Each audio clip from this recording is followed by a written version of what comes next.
Let us divide a polynomial. So in dividing polynomials, now remember the one that we had tackled yesterday, yung quotient rule. So yun lang naman ang concept nun, no? The foundation. That's why if you remember that one, master it, no, there will be no problem about this. No? Let's say for example, a raised to the power of 5,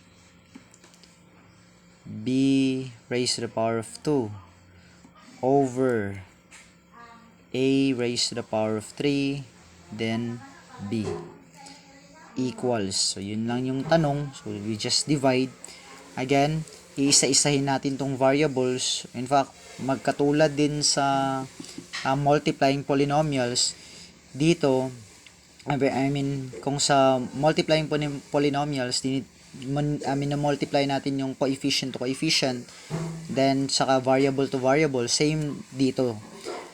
Ang pagkakaiba lang dito, we divide the numerical coefficient. Divide numerical coefficient, divide variables. No? Variables to variables, numerical coefficient to numerical coefficient.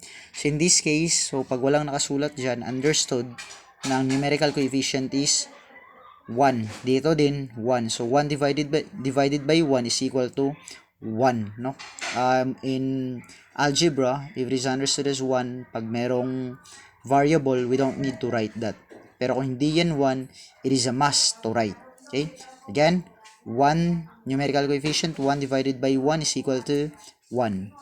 Next, proceed sa variable. Isa-isahin natin ng variables. We have here two variables, A and B. Tignan sa numerator, we have A. Meron bang numerator, meron bang denominator na A? Pag meron, copy yung minus na yun. Minus the variable exponent. So you have A 5 minus 3 kasi magkatulad sila. 5 minus 3, that's 2. Sir, pwede ba ang A raised to the power 5 minus B? Hindi, kasi hindi sila magkatulad ng variable. Pagkatapos nito, A raised to the power 5, move to the next variable. Basehan natin dito ay isang numerator.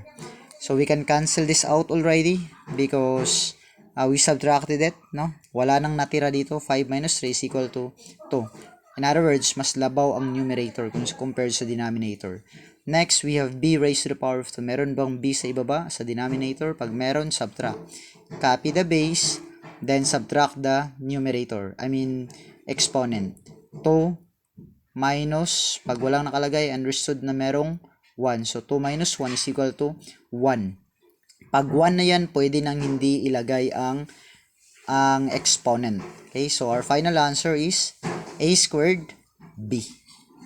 Ganun lang kadali.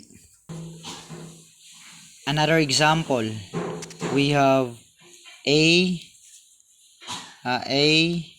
raised to the power of, 21 pala. 21a raised to the power of